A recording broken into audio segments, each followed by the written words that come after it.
ज्ञान की धारणा करते रहो तो अंत में तुम बाप समान बन जाएंगे। बाप की सारी ताकत तुम हजम कर लेंगे।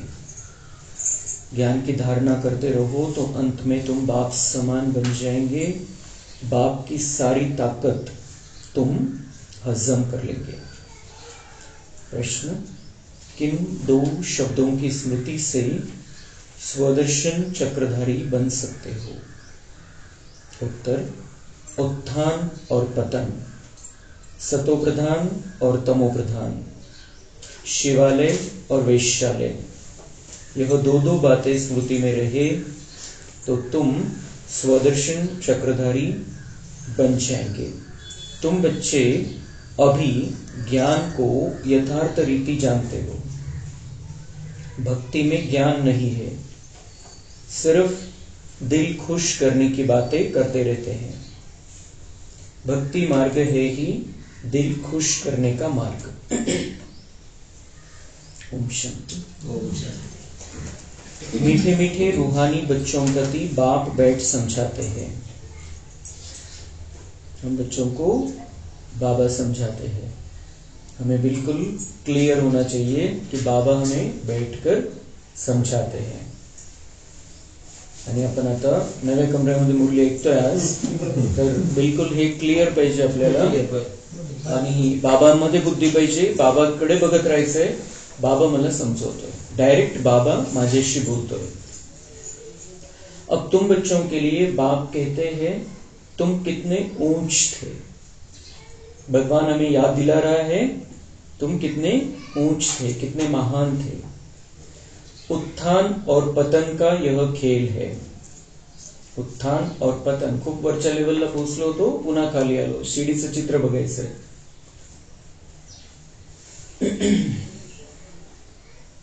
तुम्हारी बुद्धि में अब है कि हम कितने उत्तम और पवित्र थे। सतयुगामध्ये किती उत्तम स्थिती होती आणि किती शुद्ध पवित्र होतो आपण। स्वतःची ओळख बाबा करून देतोय आपल्याला, आपण त्याची आठवण पुन्हा करायची आहे। अब कितने नीच बने हैं, खालच्या लेवलला आलो तो बाबांनी आता पुन्हा आपल्याला निवडलेलं आहे। देवी देवताओं के आगे तुम ही जाकर कहते हो आप ऊंच हो, हम नीच हैं। भक्ती मार्गामध्ये असंच म्हणायचो आपण कि तुम्ही किती वरच्या लेवलचे, आम्ही तुमच्या चरणाची धूळ है। लेकिन बाबा हमें उस ऊपर के लेवल तक फिर से पहुंचाने के लिए आया है। पहले पहले यह पता नहीं था कि हम ही ऊंच थे, ऊंच और नीच बनते हैं। अभी बाप तुमको बताते हैं मीठे मीठे बच्चे तुम कितने ऊंच पवित्र थे, फिर कितने अपवित्र बने हो। पवित्र को ऊंच कहा जाता है। वरची लेवल श्रेष्ठता म्हणजे पवित्रता, शुद्धता। तर बाबा म्हणतात तुम्ही खूप पवित्र आणि शुद्ध आणि श्रेष्ठ होते, आता तुम्ही खालच्या लेवलला आले म्हणजे अपवित्र बनले। पवित्र को ऊंच कहा जाता है, उसको कहा जाता है निर्विकारी दुनिया। वहां तुम्हारा राज्य था जो फिर अब स्थापन कर रहे हैं। वहां तुम्हारा राज्य था जो फिर अब स्थापन कर रहे हैं। जेव्हा जेव्हा बाबांचं आज स्पेशल रक्षाबंधन निमित्त आपण इथं मुरली घेतोय, तर आपण हे चित्रामध्ये बघायचंय। जसं बाबा सांगतोय चित्रांच्या नुसार आपण ते चित्र आपण स्वतःच्या मन बुद्धीमध्ये निर्माण करून बघायचंय। बाबा म्हणताय की वहां तुम्हारा राज्य था जो फिर अब स्थापन कर रहे हैं। पुन्हा आपण आपलं राज्य स्थापन करतोय, त्या राजधानीमध्ये आपल्याला पुन्हा जायचंय, राहायचंय। बाप सिर्फ इशारा देते हैं कि तुम बहुत उत्तम शिवालय सतयुग के निवासी थे, फिर जन्म लेते लेते आधा में तुम विकार में गिरे तो पतित बने, आधा कल्प विकारी रहे, अब फिर तुमको निर्विकारी सतोप्रधान बनना है. बाबा आठवण करून देतोय, तुम्ही खूप निर्विकारी स्थितीमध्ये राहिलेले, प्युअर होते एकदम, आता खालची लेवल आली होती, पुन्हा ती लेवल प्राप्त करायची करतोय बाबा, करून घेतोय आपल्याकडून. उत्तम शिवालय सतयुग के निवासी थे, फिर जन्म लेते लेते आधा में तुम विकार में गिरे तो पतित बने, आधा कल्प विकारी रहे, अब फिर तुमको निर्विकारी सतोप्रधान बनना है. 2 अक्षर याद करना है. अभी यह है तमो प्रधान दुनिया, सतो प्रधान दुनिया की निशानी यह लक्ष्मी नारायण है. 5000 वर्ष की बात है. सतो प्रधान भारत में राज्य था, भारत बहुत उत्तम था, अभी कनिष्ठ है. वाइसलेस से विशेष बनने में तुमको 84 जन्म लगे. म्हणजे विकारी निर्विकारी होतो आपण, विकारी झालेले 5000 वर्ष झाले निर्विकारी जीवनाला. पण वहां भी थोडी थोडी कला कमती होती जाती है. 84 जन्मामध्ये आपली कला थोडा थोडा कमी होत जातात, पवित्रतेची स्थिती थोडी थोडी डाऊन होत जाते. आता बाबा पुन्हा येतो त्या संपूर्ण पवित्रतेच्या स्थितीमध्ये आपल्याला घेऊन जाण्यासाठी. एकदम संपूर्ण निर्विकारी श्री कृष्ण को कहेंगे. वह गोरा था अब सांवरा बन गया है. तुम यहां बैठे हो तो बुद्धि में रहना चाहिए कि हम शिवालय में विश्व के मालिक थे. स्वतःला स्वतःची ओळख करून द्यायची, पक्क करायचंय आज कि हम शिवालय विश्व के मालिक थे. वो जो सुंदर दुनिया थी उसके मालिक हम थे. मालकी घालवलेली, आता पुन्हा ती मालकी पुरुषार्थाद्वारे प्राप्त करून घ्यायची. दूसरा कोई धर्म ही नहीं, सिर्फ हमारा ही राज्य था. फिर 2 कला कम हुई, जरा जरा कला कम होते त्रेता में 2 कला कम हो गई. पीछे विकारी बनते हैं और गिरते गिरते चीची बन जाते हैं. सीढ़ी उतरत आलो खाली अपन. इसको कहा जाता है विकारी दुनिया. विषय वैतरणी नदी में गोते खाते रहते हैं, वहां क्षीर सागर में रहते थे. तुम सारे वर्ल्ड की हिस्ट्री ज्योग्राफी को, अपने 84 जन्मों की कहानी को भी समझ गए हो. ते जेव्हा आपण 84 जन्माच्या कहाणीचं चित्र बघतो त्यावेळेला ते फक्त एक ज्ञान समजवण्यासाठी चित्र असं नाही, हे आपली कहाणी, ही 84 जन्माची जी कहाणी आपली कहाणी, आपणच खाली उतरत आलो. हम वाइसलेस थे, इनके राज्य में थे, पवित्र राजाई थी, उसको कहेंगे फुल स्वर्ग. फिर त्रेता में सेमी स्वर्ग. यह बुद्धि में तो है ना, तो ये सारी बातें बुद्धि में रहनी चाहिए. हम फुल स्वर्ग में थे पहले, फिर त्रेता में आए, थोड़ा नीचे उतरते उतरते, और फिर और ही नीचे उतरते गए. बाप ही आकर सृष्टि के आदि मध्य अंत का राज समझाते हैं. मध्य में ही रावण आया है, फिर अंत में इस विकारी दुनिया का विनाश होगा, फिर आदि में जाने के लिए पवित्र बनना है. द्वापर मध्ये आपण आलो, रावणाचा प्रवेश झाला, आता ही बिलकुल संपूर्ण विकारी दुनिया झालेली आहे. बाबा म्हणते याचा विनाश व्हायचा आहे, पुन्हा सतयुगामध्ये जाण्यासाठी पुन्हा पवित्र बनायचंय. आता शेवटी अपने को आत्मा समझ, माम एकम याद करो. अपने को देह नहीं समझो. तुमने भक्ति मार्ग में वायदा किया था, बाबा आप आएंगे तो हम आपका ही बनेंगे. आत्मा बाप से बातें करती है, अंदर ही अंदर भगवान का पता नहीं है, लेकिन बाबा म्हणता है कि मला माझ्यापर्यंत तुमच्या काही भावना पोहोचल्या. आपने वायदा किया था भक्ति मार्ग में, तुम्ही या, आम्ही तुमच्यावरती समर्पित होऊन जाऊ, शरणागती पत्करू. बाबा आप आएंगे तो हम आपका ही बनेंगे. आत्मा बाप से बातें करती है. श्री कृष्ण कोई सर्व आत्माओं का बाप थोड़ी ही था. कोणी कोणालाही मानत असेल, कोणी श्रीकृष्णाला मानत असेल, पण तो सगळ्यांचा बाप थोडी आहे. परमपिता म्हणजे परमपिता, वो श्री कृष्ण के पिता दिखाए हैं, उनका तो पिता है, तो परम पिता मतलब जिसका कोई पिता नहीं। तो शिव बाबा का कोई पिता नहीं है, और उस शिव बाबा से, उस ऊपर वाले से हम भक्ति मार्ग में मन ही मन बातें करते थे। माध्यम किसी को भी बनाया, लेकिन हम भगवान के बारे में ही सोचते थे, क्योंकि संगम युग की स्मृतियां बुद्धि में थी कहीं ना कहीं। आत्माओं का बाप तो निराकार शिव बाबा एक ही है। उस हद के बाप से हद का वर्षा, बेहद के बाप से बेहद का वर्षा भारत को मिलता है। इसलिए सतयुग को कहा जाता है शिवालय। शिवबाबांनी बनवून दिलेलं घर, शिवबाबांनी बनवून दिलेली दुनिया, म्हणून ते शिवालय सतयुग। शिवबाबा ने आकर देवी देवता धर्म की स्थापना की, यह तो सदैव याद रखना चाहिए। खुशी की बात है ना। अभी हम फिर शिवालय में जाते हैं। कोई मरता है तो कहेंगे स्वर्ग गया, परंतु ऐसे कभी कोई जाता नहीं। स्वर्गच नाहीये इथं तर कसं कोणी जाईल? स्वर्ग यायचं आहे असं। यह सब भक्ति मार्ग के गपोडे है दिल खुश करने के लिए। म्हणजे भक्ती मार्गामध्ये फक्त तुला मनाला आनंद देण्यासाठी या गोष्टी काढल्या गेलेल्या आहेत। लेकिन सच्चाई ये है कि जो स्वर्ग है वो नरक बन जाता है। बाबा फिर आते हैं, इस नरक को स्वर्ग बनाते हैं, और उस स्वर्ग में जाने के लिए हम तैयारी करते हैं, और जो तैयारी करता है वही स्वर्ग में जाता है। असं नाही की कोणाचा मृत्यू झाला नाही तो प्रत्येक जण स्वर्गवासी झाला।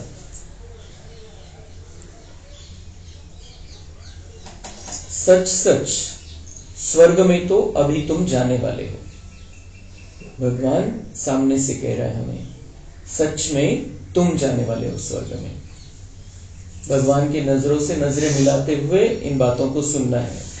वो कह रहा है सच सच तुम ही स्वर्ग में जाने वाले हो। दुसरे कोणाला चान्सच नाहीये, कारण ते तसं तयारीच करत नाही। वहां कोई रोग आदि होते नहीं, तुम सदैव हर्षित रहते हो। इथं आपण पेशंट बनतो, रोग होतात वेगवेगळ्या प्रकारचे, शारीरिक रोग, मानसिक रोग।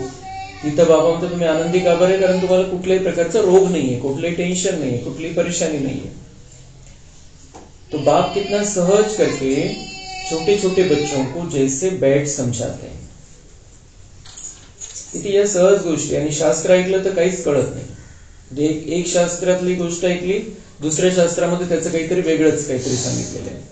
लेकिन भगवान की बातें, सत्य बातें इतनी सिंपल है जो कोई भी समझ सकता है, क्योंकि भगवान मतलब हमारा बाबा है, हमारा बाप है, और वो बच्चों को बैठ समझा रहा है। असं नाही की कोणी पंडित आचार्य त्याचं बुद्धीचं प्रदर्शन करतोय। ये भगवान अपने बच्चों से बात कर रहा है। भले बाहर में कहां भी रहते तुम पद पा सकते हो, इसमें पवित्रता तो पहले मुख्य है। खानपान शुद्ध हो, भोजनावरती अटेन्शन द्यायचं। आपण काय खातोय आणि कोणत्या व्हायब्रेशनचं खातोय। देवताओं के आगे कभी सिगारेट, बीड़ी आदि का भोग लगाते हो क्या? ग्रंथ के आगे कभी अंडे या बीड़ी का भोग रखा है? बाबा म्हणताय की वो म्हणजे मग घ्यायला पाहिजे का? म्हणजे घेतात बीड़ी सिगारेट वगैरे। बाबा म्हणतात देवताओं के आगे ये नहीं रखा जाता है। लहसुन आणि कांदा पण नहीं ठेवला जात भोग मध्ये। तो हम तो रियल में देवता बनने वाले हैं, तो हम कैसे इन बातों को स्वीकार कर सकते हैं? आणि ते पण भोजन पण कोणतं शुद्ध पाहिजे, कोणत्या व्हायब्रेशन मध्ये कोणी बनवलेलं आहे त्याला खूप महत्व आहे।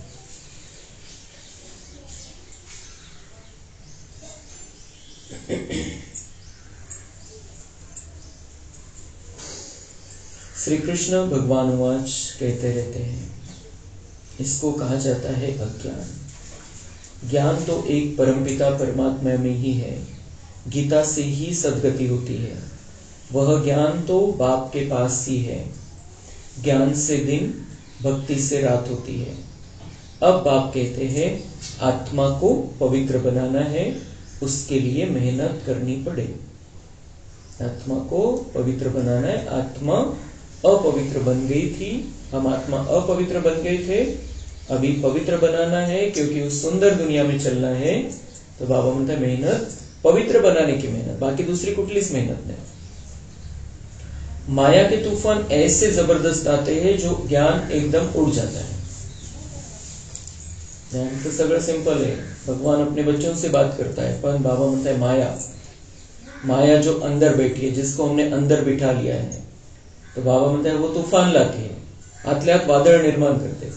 काही ना काही ऐकलं बघितलं, काही ना काही व्यर्थ मध्ये गेलो, काही विकारांचं, तो ज्ञान उड़ जाता है उस समय। तो वो उड़ना नहीं चाहिए, ये बाबा हमें सिखा रहा है। पहला काम विकार उसमें बहुत तंग करता है, उसमें टाइम लगता है तो 1 सेकंड में जीवन मुक्ति की बात। बच्चा पैदा हुआ और मालिक बना, तुमने पहचाना, शिव बाबा आया हुआ है और वर्षे के हकदार बने। हमने पहचाना शिव बाबा आया हुआ है और हम वर्षे के हकदार बने। शिव बाबा हमारा परम पिता है, हमने उसको पहचान लिया है, मन बुद्धि से उसको स्वीकार कर लिया है, तो हम वर्षे के हकदार हैं। पुन्हा काही जरी शंका असेल 1% जरी, तिला क्लियर करून घ्यायचं। हम बाबा के बच्चे हैं, बाबा हमारा है, वर्षे में हमें नई दुनिया देने के लिए आया है, हमें हक है। गीता भी शिव बाबा ने ही गाई थी, उसने ही कहा है माम एकम याद करो, मैं इस साधारण तन में आता हूं। गीतेमध्ये पण श्लोक आहे, भक्ती मार्गवाल्यांनी जी गीता बनवलेली आहे त्याच्यामध्ये श्लोक आहे की मी अतिसाधारण तनामध्ये येतो। श्रीकृष्ण साधारण थोडी आहे, मग श्रीकृष्णाने जर ते म्हटलेलं आहे की मी साधारण तनामध्ये येतो, तर साधारण थोडी आहे श्रीकृष्ण, भव्य दिव्य रूप दाखवलेलं आहे। वह तो जन्म लेते हैं तो जैसे बिजली चमक जाती है। सत्युगामध्ये पण त्यांचा जन्म होईल श्रीकृष्णाचा स्टार्टिंगला, तर बाबा म्हणतात जैसे बिजली चमक जाते, असं साधारण जन्म नाही है और साधारण शरीर भी नहीं है, कंचन काया है। आणि त्यामध्ये काय म्हटलं गीतेमध्ये की मी अतिसाधारण तनामध्ये येतो, मग श्रीकृष्णाचं तन अतिसाधारण नाहीच आहे।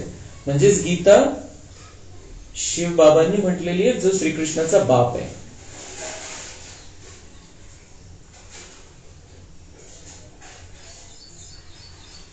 तो वो जब जन्म लेते हैं तो बिजली जैसे चमक जाती है, बहुत प्रभाव पड़ता है, इसलिए श्री कृष्ण का अब तक भी गायन करते हैं।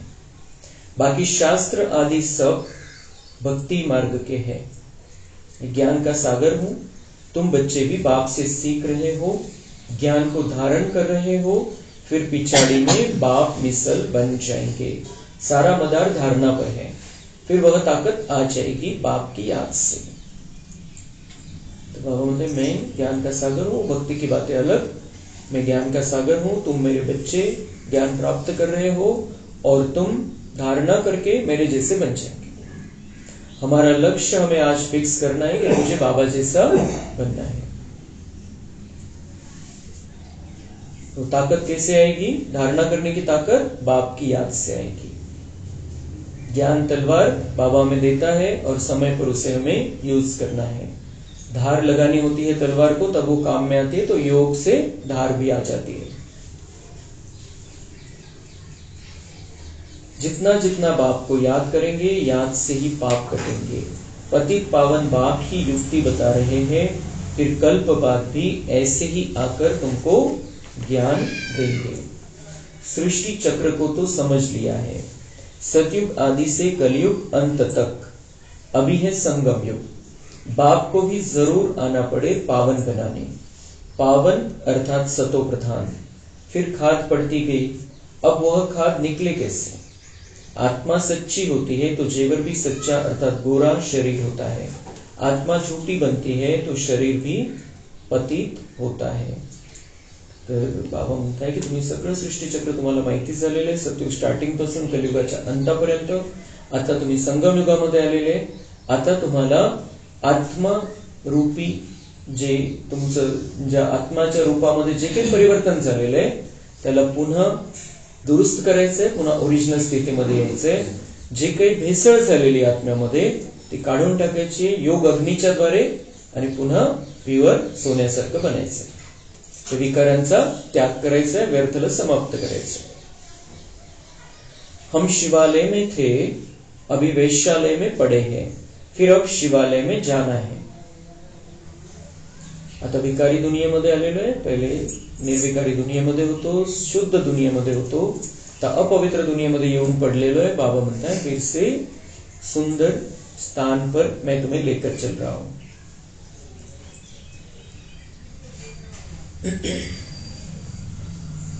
भल कहते हैं ब्रह्म में लीन हो गया, ज्योति ज्योत समाया, परंतु आत्मा तो अविनाशी है। हर एक में अपना अपना पार्ट भरा हुआ है, तो स्वर्ग पण कोणाला प्राप्त होत नाही आणि मोक्ष पण कोणाला प्राप्त होत नाही। परमनंट मोक्ष कोणाला पण नाहीये, कारण प्रत्येकाला आपला पार्ट बचावायचा आहे। आणि स्वर्गामध्ये बाबा घेऊन कोणाला जातो, ज्यांनी तयारी केलेली आहे तिथे जाण्याची।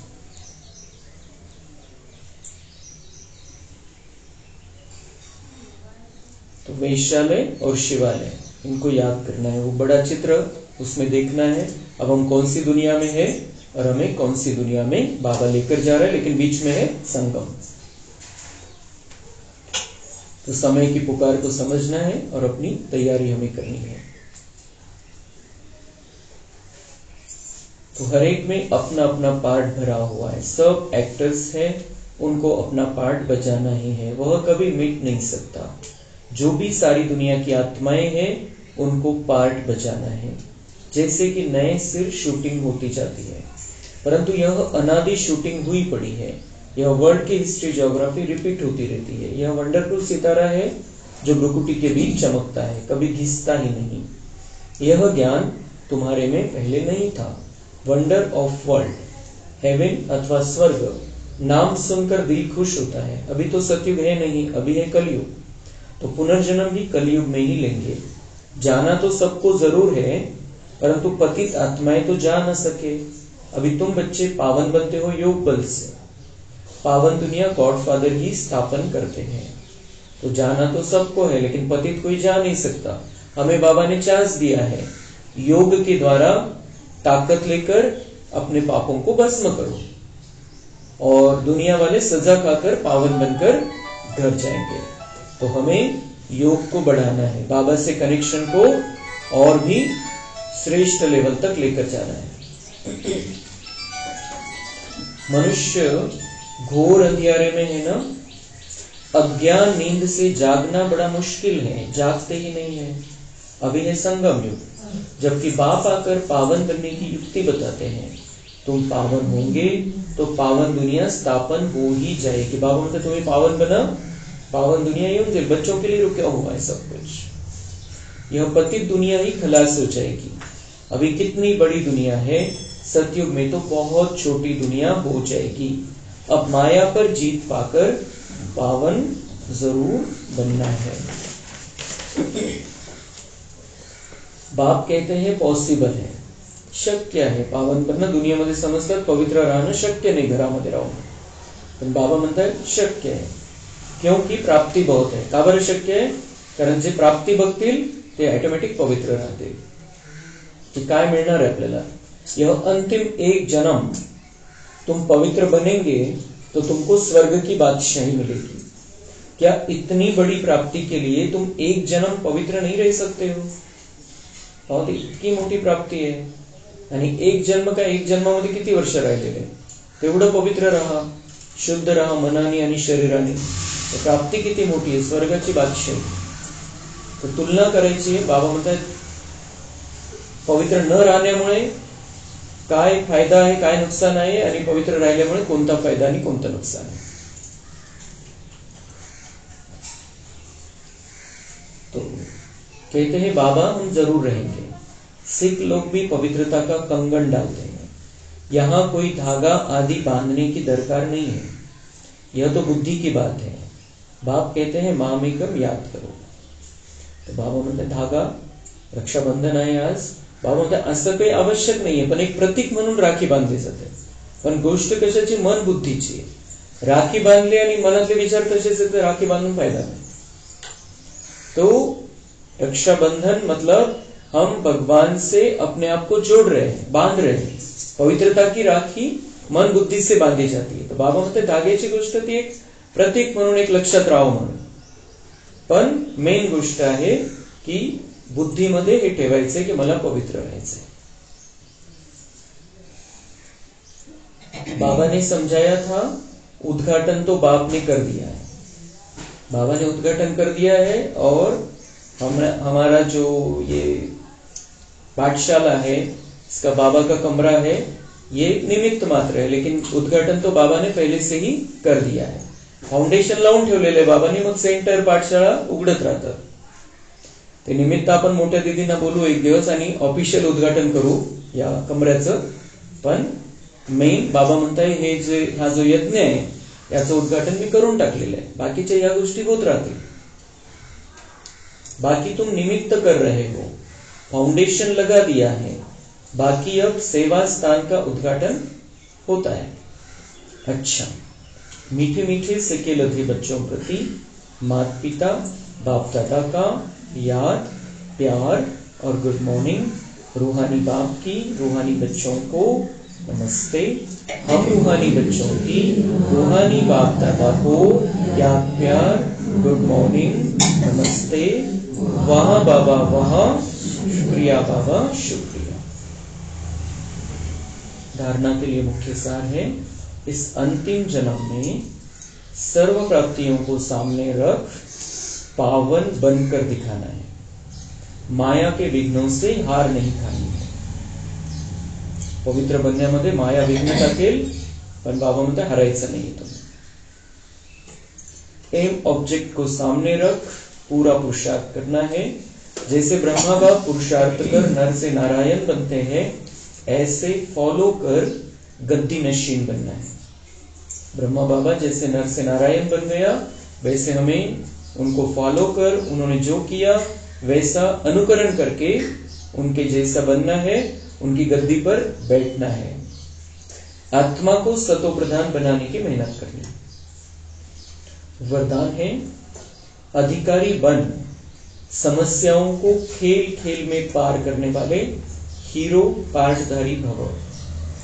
चाहे कैसी भी परिस्थिति हो, समस्याएं हो, लेकिन समस्याओं के अधीन नहीं. अधिकारी बन समस्याओं को ऐसे पार कर लो जैसे खेल खेल में पार कर रहे हैं. समस्याएं हो, परिस्थिती समस्या येत राहणार आहे, पण त्यांच्या अधीन नाही व्हायचे. समस्या मोठी आणि आपण छोटे, समस्या मालक आणि आपण गुलाम, ही स्थिती नाही. अधिकारी बन समस्याओं को ऐसे पार कर लो जैसे खेल खेल में पार कर रहे हैं. खेळ चाललेला आहे आणि खेळामध्ये जो चांगला खेळाडू असतो तो टेन्शन घेत नाही की इतक्या स्पीडने बॉल आला, असं झालं तसं झालं, तो टेन्शन घेत नाही. त्याला माहिती खेळ आहे आणि आपल्याला पण प्रत्युत्तर दे, चांगला खेळ करायचं, चांगला खेळ दाखवायचा है. तो ऐसे बाबा हमें सिखा रहा है कि बोझ नहीं रखना है. बोझ मुझे दे दो, मैं बोझ लेने के लिए बैठा हूं, आप खेलते रहो बस. चाहे बाहर से रोने का भी पार्ट हो, लेकिन अंदर हो कि यह सब खेल है, जिसको कहते हैं ड्रामा, और ड्रामा के हम हीरो पार्टधारी हैं. बाहर से रोने का भी पार्ट हो, म्हणजे खूप दुःखदायी परिस्थिती आहे बाहेरून, समजा काही झालेलं आहे, काही प्रॉब्लेम आलेला आहे, काही संकट आहे, तर ते बाहेरची गोष्ट आहे. मध्ये काय पाहिजे की ये सब खेल है, ये सब खेल खेळाचा भाग है, और ये ड्रामा है. जे खेल है इसको कहते ड्रामा, और ड्रामा के हम हीरो पार्टधारी है. हिरो कशाला घाबरत नाही, हिम्मत दाखवलेली असते. हिरो खूप हिम्मतवान दाखवलेला असतो, शक्तिशाली दाखवलेला असतो. तर तसं आपल्याला हिम्मत आणि शक्ती ठेवून ड्राम्याच्या खेळामध्ये विजयी व्हायचं आहे. पार्टधारी अर्थात एक्यूरेट पार्ट बजाने वाले. इसलिए कड़ी समस्या को भी खेल समझ हल्का बना दो, कोई भी बोझ न हो. स्लोगन है, सदा ज्ञान के सिमरण में रहो तो सदा हर्षित रहेंगे, माया की आकर्षण से बच जाएंगे. मायेला चान्स नाही द्यायचा. बाबा म्हणते ज्ञान के सिमरण में रहो, ज्ञानाचे पॉइंट बुद्धीमध्ये पाहिजे. मला बाबा कुठे घेऊन जाण्यासाठी आलेला आहे आणि त्याच्यासाठी मला काय तयारी करायची आहे, आणि त्यासाठी बाबांनी ज्ञान काय दिलेलं आहे, आणि त्या ज्ञानाला मला धारण कसं करायचंय, हेच बुद्धीमध्ये चालत राहिलं पाहिजे. म्हणजे व्यर्थला जागा राहणार नाही बुद्धीमध्ये. मायेच्या आकर्षणामध्ये, विकारांच्या आकर्षणामध्ये आपण फसणार नाही, विकारांची साथ घेणार नाही. तो ज्ञान का सिमरन ये सबसे बड़ी औषधि है. अच्छा, ओम शांति.